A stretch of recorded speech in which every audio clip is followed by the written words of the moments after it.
더마카와 함께 시선 집중의 문을 열겠습니다. 어서 오세요. 안녕하세요. 더마카입니다. 오늘도 삐따선 전신의 입각해서 주요 뉴스 챙겨드릴 텐데요. 태권부인님이 JB 안녕하십니까? 오늘부터 10일간 휴가입니다. 오, 10일이요? 네, 10일간. 예, 약 올리십니까 지금? 아유, 뭐 약 올리시는 건 아니고요. 그래도 오늘부터 휴가인데 이 이른 아침에 일어나셔가지고 저희랑 생방송을 함께 해주고 계시잖아요. 아, 뭐 그 여름 휴가철에도 가서 제주도에서도 문자 보내고 막 하셨잖아요. 그죠? 당연하다. 그렇죠. 아, 이런 걸 또 감사의 표시를 하셔야지 안 삐지죠. 우리 저희는? 태권 부인님께서. 아, 그래요? 네. 아, 뭐 감사의 뜻 가기 전에 이제 저희는 거머리다. 네? 거머리요? 예, 한번 달라붙으면 떨어지지가 않는다. 아, 좀 예쁜 걸로 예를 들어주시지. 거머리는 피 빨아먹는 거잖아요. 되게 자연 친화적인 표현인데 왜 그러십니까? 아, 그래요? 그럼요. 알겠습니다. 본 적이 없어가지고. 아, 이동숙님. 한 번도 본 적이 없어요? 네. 아, 예. 이동숙님. 안녕하세요. 오늘은 구수한 된장국을 끓이면서 듣고 있습니다. 저는 어제 저녁에 된장찌개를 끓여 먹었습니다. 네. 저 된장찌개 잘 끓이는데. 알겠습니다. 요리를 잘한다고 그렇게 강조하시는데 한 번도 그렇게 한 요리를 먹어본 적이 없어가지고 저 말을 믿어야 하나 말아야 하나 싶지만 일단 알겠습니다. 제 입맛에 맞으면 요리 잘하는 거예요. 뭔 소리 하는 거예요. 알겠습니다. 객관적인 평가를 해줄 수 있는 기회를 한번 주시면 좋을 것 같고요. 네. 정유웅님. 늘 출근길 차 안에서 듣다가 오늘은 부산으로 출장 가는 열차 안에서 듣습니다. 아니 오늘 무슨 출장을 가세요? 내일부터 추석 연휴인데? 그래도 일은 해야죠. 오늘까지는. 창밖으로 비가 내리네요. 고향 내려가시는 분들 안전운전하세요. 라고 인사 보내주셨습니다. 네. 그리고 잠을 못 자신 분들이 진짜 많은 것 같아요. 스노우님이 2시간 잤는데 정말 상쾌한 아침입니다. 라고 해주셨고 많은 분들이 지금 동접자로 함께 해주고 계신데요. 잠을 못 잔 이유는 뭘까요? 아무래도 이 뉴스 때문인 것 같습니다. 바로 뉴스를 좀 들어가야 될 것 같은데요. 네. 당연히 이재명 대표 소식부터 전해주실 거죠? 그래야 되지 않겠습니까? 이재명 대표에 대한 구속영장이 기각이 됐습니다. 오늘 새벽 서울구치소에서 즉시 석방된 이재명 대표는 직접 입장을 밝혔는데요. 잠깐 들어보시죠. 영장이 기각되는데 오래 기다리셨어요. 앞으로 수사 어떻게 임하실 계획이십니까? 역시 정치는 정치인들이 하는 것 같아도 국민이 하는 것입니다. 인권의 최후 보루라는 사실을 명징하게 증명해 주신 사법부에 깊은 감사의 말씀을 드립니다. 정치란 언제나 국민의 삶을 챙기고 국가의 미래를 개척해 나가는 것이라는 사실을 여야, 정부, 여당 모두 잊지 말고 이제는 상대를 죽여 없애는 그런 전쟁이 아니라 국민과 국가를 위해 누가 더 많은 역할을 제대로 할 수 있는지를 경쟁하는 진정한 의미의 정치로 되돌아가기를 바랍니다. 다시 한번 대한민국의 헌정 질서를 굳건하게 지켜주시고 현명한 판단을 해주신 사법부에 다시 한번 깊이 감사드립니다. 수사에 어떻게 임하실 계획이십니까? 네, 이런 소감을 밝히고 다시 일단 병원으로 갔습니다. 네. 좀 짚어야 될 게 여러 가지가 있는데요. 크게 두 갈래 아니겠습니까? 먼저 첫 번째 갈래는 왜 기각을 했는가? 이거부터 좀 짚어봐야 되지 않겠습니까? 영장 실질심사 결과 전문을 지금 제가 갖고 있는데요. 한마디로 이야기하면 범죄 혐의 소명부터가 부족했다. 이렇게 정리를 해야 될 것 같습니다. 혐의가 세 가지였지 않습니까? 네. 첫째, 위증교사 혐의는 소명되는 것으로 보인다. 유창호 부장판사는 일단 이렇게 판단했습니다. 그다음 백현동 관련해서는 피의자의 관여가 있었다고 볼 만한 상당한 의심이 들기는 하지만 피의자의 방어권이 배척될 정도에 이른다고 단정하기는 어렵다. 대북송금의 경우에 대해서는 현재까지 관련 자료에 의할 때 피의자의 인식이나 공모 여부, 관여 정도 등에 관하여 다툼의 여지가 있다고 보인다. 그러니까 합리적 의심을 배제할 정도로까지 완벽하게 혐의 소명이 이루어지지 않았다. 다툼의 소지가 있다는 얘기니까 이런 것이 되는 거 아니겠습니까? 바로 이 점을 좀 주목을 해야 될 것 같은데요. 이렇게 놓고 본다면 검찰이 지금까지 수사를 하면서 얼마나 많은 물증과 관련 정황을 확보했는가에 다시 물음표를 찍어야 된다는 것이죠. 이 이야기는 결국 태산명동의 서일필이라고 하는 말이 있지 않습니까? 이거에도 그러니까 비유가 될 수 있지 않을까 싶은 생각이 좀 들기는 합니다. 그다음에 뭐 범죄 혐의 소명에 대해서 이렇게 지금 그 유창훈 부장판사가 판단을 했기 때문에 증거인멸 부분 같은 경우가 이제 두 번째 갈래인데 위증교사 및 백현동 관련해서는 증거인멸에 염려가 있다고 보기는 어렵다라고 했고요. 대북 송금의 경우 피의자의 주변 인물에 의한 부적절한 개입을 의심할 만한 정황들이 있기는 하지만 피의자가 직접적으로 개입하였다고 단정할 만한 자료는 부족하다.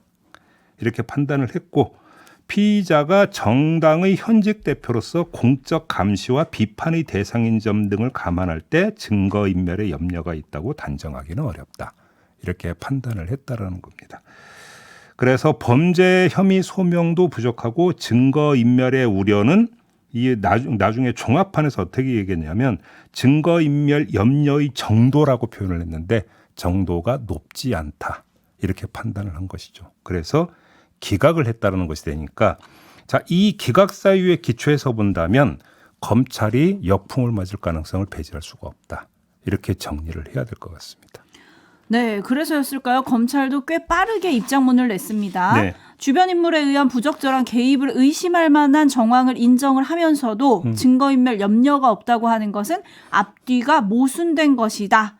이렇게 지금 법원의 결정에 유감을 표명을 했고요. 예. 앞으로 보강 수사를 통해 법과 원칙에 따라 흔들림 없이 실체 진실을 규명해 나가겠다라고 했는데 보강 수사는 하겠죠. 그리고 제가 볼 하겠죠. 때 기소도 할 것 같습니다. 근데 중요한 관심사는 그게 아니고요. 그럼 보강 수사를 해서 구속영장을 다시 청구할 거냐 말 거냐. 이게 관심사 아니겠습니까? 근데 지금 제가 이제 그 전해드린 영장 기각 사유에 준해서 본다면 정기국회 회기가 12월 초까지 계속 이어지고 있거든요. 이 과정에서 구속영장을 다시 청구할 가능성은 그렇게 높아 보이지 않는다. 그러면 내년으로 넘어가거나 이렇게 되어버리면 바로 총선에 임박 해서가 되는 겁니다. 이러면 또다시 정책 해석의 여지는 더 넓어지는 거 아니겠습니까? 그런 점에서 구속영장을 재청구하고 그게 국회로 다시 와가지고 체포동의안 다시 표결하고 하는 이런 상황까지 갈 가능성은 그렇게 높아 보이지는 않는다. 이렇게 진단을 해야 될 것 같습니다. 네, 여당 논평도 좀 눈길을 끌었는데요. 법원이 개딸에 굴복했다. 이런 식의 논평이 나왔어요. 그러니까 쉽게 얘기하면 법관은 오로지 법률과 양심에 따라서 판결한다. 이렇게 되어 있는데 그게 아니었다라는 얘기가 되는 거잖아요. 유창훈 부장판사가. 근데 제가 유창훈 부장판사가 아니기 때문에 그거에 대해서는 제가 코멘트는 안 하겠습니다. 네. 네, 일편단심님이 그 많다던 증거는 어디 있나요? 그 증거를 소명하고 제출했다면 판사가 기각을 했을까요? 라면서 이제 한동훈 장관을 좀 떠올려 주셨는데 네. 그리고 마이 WS님은 죽이는 정치 말고 살리는 정치 좀 보여주세요. 이건 이제 이재명 대표가 했던 말을 좀 받아서 이렇게 얘기해 주신 것 같고요. 네. 대흥란님. 이재명 대표는 영장 기각 후 역시 정치는 정치인들이 하는 것 같아도 국민이 하는 것입니다. 라고 했는데 역시 방송은 앵커가 하는 것 같아도 촌철이 하는 것이다. 를 보여주는 시선 집중입니다. 지금 저 디스한 거죠? 네. 받아들이겠습니다. 그럼요. 방송은 당연히 청취자들이 주인인 거 맞습니다. 네, 근데 이 결정이 민주당 당내에 미칠 영향 이거를 또 안 짚어볼 수가 없는데 다음 주목할 뉴스에서 좀 짚어볼까요? 이 부분이죠. 그러니까 이거는 이 뉴스까지 그 전달해 드린 다음에 함께 진단하는 게 맞을 것 같은데요. 결선 투표까지 치러진 민주당 원내대표 경선에서 홍익표 의원이 당선이 됐습니다. 그의 당선 소감 잠깐 들어보시죠. 제가 꼭 우리 민주당이 하나의 팀이 돼서 이재명 대표와 함께 내년 총선에서 승리할 수 있는 그런 힘을, 동력을 만들어내겠습니다. 결정 과정에서는 원칙과 기준을 갖고 민주성과 다양성의 바탕에서 결정하고 과정은 투명하고 공정하게 그리고 유능하게 관리해내겠습니다. 네, 이렇게 입장을 밝혔고 25일 출사표에서도 대동소이한 입장을 그러니까 내놓은 바가 있었는데요. 음성 대역으로 녹음을 했거든요. 잠시 들어보시죠. 우리 안의 분열과 반목, 반민주적 행태에 단호히 맞서고 다양성과 차이는 인정하고 품으면서 더 큰 민주당의 힘을 만들어가겠습니다. 당을 하나로 모으고 국민의 마음을 얻어야 합니다. 당이 통합으로 가는 길에 놓인 가시덤불을 희생과 헌신의 낫을 들고 헤쳐나가겠습니다. 네, 네. 이 두 말에서 종합 해석을 한다면요? 자, 이런 입장을 밝힌 홍익표 의원이 원내대표가 됐고 당의 투톱이라고 하는 원내대표가 됐고 이재명 대표는 구속영장이 기각이 됐습니다. 그러면 관심사인 이른바 가결파 비명계 의원들을 어떻게 할 것이냐의 문제가 지금 당장 목전의 과제이기 때문에 여기에 초점을 맞춰서 좀 그 진단을 좀 해봐야 될 것 같은데요. 체포동의안이 가결된 바로 다음 날 저는 이 자리에서 그렇게 말씀드린 바가 있습니다. 영장이 기각이 된다면 이재명 대표의 당 장악력은 오히려 올라가기 때문에 저강도 상황 관리가 가능해진다라는 점을 말씀을 드린 바가 있었습니다. 저는 그때의 진단을 계속 유지를 하겠는데요. 이 기조는 홍익표 원내대표가 밝힌 내용과 또 맥이 닿고 있습니다. 어떤 부분이냐면 다양성과 차이를 인정한다라는 표현이 있고요. 당을 하나로 모은다라는 표현이 있고 통합이라는 그 지금 단어를 썼습니다. 이런 것들을 놓고 볼 때 바로 극한 대치 상황에서 뭔가 칼로 무를 자르는 듯한 일도양단의 조치가 나올 가능성은 별로 없다라는 것이고 이렇게 보는 또 하나의 세 번째 근거는 뭐냐면 어제 4선 이상 중진들이 회의를 했습니다. 이 자리에서 부결을 당론으로 정한 게 아니기 때문에 찬성 표결을 해당 행위로 볼 수 없다고 의견을 모았습니다. 그리고 발표를 했습니다. 이 세 번째 근거까지를 종합을 해볼 때 뭐 이것이 윤리심판원에 회부를 해서 징계 절차를 개시하는 이런 상황까지 내달릴 가능성은 그렇게 높아 보이지 않는다. 그리고 이재명 대표가 당장 그렇게 해야 될 이유 그리고 그가 얻는 정책 효과도 그렇게 크지는 않을 것이다. 그래서 제가 지금 저강도라는 표현을 썼습니다. 그렇다고 앙금이 제가 볼 때 완전히 해소가 될 것이다라고 저는 보지 않습니다. 그래서 저는 저강도라고 이야기를 했는데 뭐냐면 비명계들의 목소리를 지금보다는 더 누그러뜨리게 만들고 죽이고 그러면서 공천 과정에서 일정하게 원거리든 뭐든지 간에 공천 결과에 영향을 미칠 수 있는 이런 시나리오가 작동될 가능성이 더 높다고 봐야 되는 거 아니냐. 그리고 그렇게 된다면 그 주된 통로는 윤리심판원이 아니라 경선이 될 것이다. 이렇게 봐야 될 것이라는 겁니다. 경선을 하면 또 당원들의 그 당심이 또 유지가 그렇죠. 반영이 되는 거니까요. 그 당 지도부의 의사와는 무관한 것이라고 일단 그렇게 그렇게 얘기할 되는 수도 것이죠. 있으니까. 네. 관련해가지고 당연히 기자들이 어제 홍익표 신임 원내대표에게 물었습니다. 이탈표 색출 논란 어떻게 하실 겁니까? 라고 물었더니 이렇게 답했습니다. 들어보시죠. 당연히 그 자신의 정치적 선택에 대해서는 민주성과 다양성은 보장돼야 되지만 그에 따른 정치적 책임을 져야 될 부분도 있습니다. 정치적 책임을 얘기했어요? 네, 양면성을 다 이야기를 한 건데, 근데 책임을 묻겠다가 아니라 책임을 져라라는 이야기입니다. 그러니까 본인들의 처신을 요구한 걸로 저는 그렇게 해석을 합니다. 아, 본인들의 처신을. 예, 다시 말해서 당 지도부나 이런 데서 정치적 책임을 묻겠다가 아니기 때문에. 아, 묻겠다가 아니라. 예, 민주성과 다양성은 보장돼야 된다고 했잖아요. 그러니까 보장의 주체는 누굽니까? 찬성표를 던지지 않은 사람들이 의원들이 될 겁니다. 그래서 민주성과 다양성은 보장이 되는데 정책 책임은 져야 된다. 져야의 주어가 뭐가 됩니까? 찬성표를 던진 의원들이 되는 것이죠. 이렇게도 읽을 수 있을 것이다라는 이야기입니다. 네, 촌철님들의 평가는 굉장히 갈리네요. 마징가님, 단결된 모습 국민은 원합니다. 단결이 민주당의 살 길입니다. 반면에 룰루랄라 경희님, 무지개님 등 많은 분들은 가결파가 그냥 나가는 게 어떨까요? 이런 의견 주셨고 네. 아이비님, 가결표 던진 사람들 색출하는 자체는 좀 아니라고 봅니다. 화합하는 모습을 좀 보여주세요. 네. 써니님, 가결표를 던진 세력들은 통합의 대상이 아니고요. 반드시 책임져야 합니다. 굉장히 팽팽한 지금 댓글들이 들어오고 있는데 결국은 키는 이재명 대표가 쥐고 있는 거잖아요. 그렇죠. 그죠? 어렵게 생각할 게 없이 체포동의안 표결 전과 후로 나눠서 이재명 대표의 당내 입지를 한번 비교를 해보세요. 입지가 전이 더 그러니까 넓고 공고했습니까? 후가 더 넓고 공고해졌습니까? 제가 볼 때는 후자거든요. 그렇잖아요. 근데 이런 상태에서 가결파 비명계 의원들에 대해서 뭔가 손을 댄다고 한다면 다시 당이 분열, 내용에 또 휩싸이게 되는 건데 이재명 대표 중에서 그게 지금 당장 득이 되느냐. 이걸 봐야 되는 거 아니겠습니까? 네. 속내가 어떻든지 간에 상관없이 정치적 득이 되겠느냐라는 겁니다. 아무 생각 없는 중학생님이 타인을 이해하는 것이 정치입니다. 이런 댓글 보내주셨고요. 중학생 맞습니까? 아무 생각 없지 않으신 것 같고요. 예. 그리고 또 많은 분들은 민주당이 좀 시선을 당 밖으로 돌려야 된다. 무슨 얘기냐면 김재선님 오늘 신원식 후보자 인사청문회가 있습니다. 네. 청문회부터 잘 챙깁시다. 민주당에 대한 주문인 것 같거든요. 네. 이런 의견들도 들어오고 있다는 점 알려드리고요. 홍익표 신임 원내대표 사실 지난주 금요일에 우리 방송에 출연을 했었어요. 네. 그날이 이재명 대표 체포동의안 가결되고 바로 다음 날이었거든요. 다음 날이었죠. 그때 왜 의총장에서 탈당을 외쳤냐라고 JB가 물었고 홍 신임 원내대표는 책임지는 사람이 하나도 없는 그 상황이 너무 답답했다라고 했는데 원내대표가 됐습니다. 네. 사실 JB도 예상은 못했죠. 이 반전을.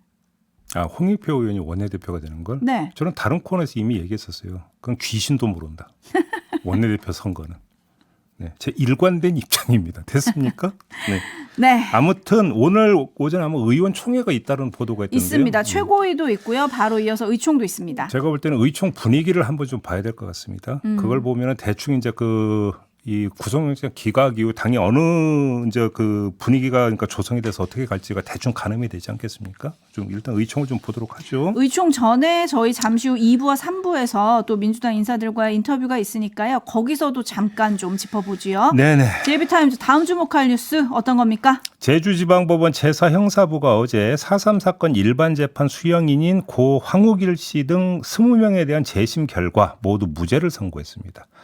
이들은 4.3 광풍이 휘몰아친 1947년 3월부터 49년 사이에 무허가 집회에 참여하거나 무장대에게 식량을 주고 연락을 취하는 등의 혐의로 최소 징역 6개월에서 최대 징역 4년을 받았던 사람들인데 이들 중 일부는 목포 형무소에서 수감 생활을 하다가 행방불명돼 집으로 돌아오지 못한 이런 경우도 있었거든요. 주목할 점은 재심이 이루어진 배경인데 이 재판은 검찰이 직권재심을 청구해서 열린 겁니다. 그 얘기는 검찰이 재심을 요청했다 이런 건가요? 그렇습니다. 검찰은 결심 공판에서 이들을 무고한 희생자로 규정하면서 국가 공권력의 위법 행위를 바로잡고 다시는 이 같은 비극이 없기를 바란다. 범죄의 증거가 없어 피고인들 모두 무죄를 선고해달라 이렇게 요청을 하기도 했는데 잘한 결정이죠. 근데 이게 처음은 아닙니다. 지금까지 개별 소송 또는 검찰 직권재심을 통해서 죄를 벗은 4.3 군사재판 수형인은 2,530명 가운데 1,573명, 62%였고요. 일반 재판 수형인은 1,800여 명 가운데 이제 102명, 5.6%에 불과합니다. 이 비율의 어떤 사람들만 무죄를 받은 거니까 아직도 갈 길은 멀다. 이제 시작이다. 이 점을 좀 함께 말씀을 드리겠습니다. 네, 정말 갈 길이 머네요. 네. 네, 이제 시작이다. 앞으로 좀 갔으면 좋겠고요. JB타임즈 다음 주목할 뉴스는요? 2013년부터 2022년까지의 건강보험 직장가입자 현황 자료가 나왔는데요. 피부양자가 있는 60대 이상 직장가입자, 즉 노인 가장이 되는데 2013년 50만 3,840명이었던 게 2020년에 와서 105만 718명으로 2배 늘어났다고 합니다. 60대 이상 가장에게 의존하는 피부양자도 75만 447명에서 140만 2,508명으로 86.9% 늘었다고 합니다. 반면에 피부양자가 있는 20, 30대 직장가입자는 2013년 307만 6,022명이었는데 2022년에 오면 186만 1,606명으로 39.5% 감소를 했다고 합니다. 뭔가 통계가 거꾸로인 것 같은데요? 그렇죠. 20, 30대도 늘고 60대도 는다면 뭐 그건 좋게 해석될 여지가 있을 수도 있죠. 평균 수명이 늘어나고 60대 이상의 건강 상태가 양호해지면서 일하는 노인이 증가했다. 이렇게 아주 좋게 해석을 할 여지도 있을 텐데 이건 그게 아니거든요. 전혀 다르게 해석해야 되는 게 노인 가장이 늘고 청년 가장이 줄어든다는 거잖아요. 한마디로 이야기를 하면. 극단적으로 청년이 노인 부모에게 얹혀 사는 경우도 늘고 있다는 의미를 깔고 있는 거거든요. 결국 청년은 일자리를 못 구해서 허덕이고 있고 노인은 일에 지어서 가족 부양하면서 허덕이고 있다. 이중 허덕입니다. 이렇게 해석할 수밖에 없는 거 아니겠습니까? 이게 지금 우리 사회에서 먹고 사는 현실의 한 단면이다. 이런 말씀을 드려야 되는 거죠. 네, 그리고 통계청이 발표한 또 통계를 보면요. 65세 이상 일하는 고령 노동자가 68%, 그중에 68%가 노후를 준비 중이라고 답했대요. 노인 빈곤은 OECD 최고 수준이라는 게 이미 다 알려진 사실 아니겠습니까? 아이고. 네, 마무리해야 될 것 같네요. 시간이 다 됐네요. 더마카 수고하셨어요. 고맙습니다.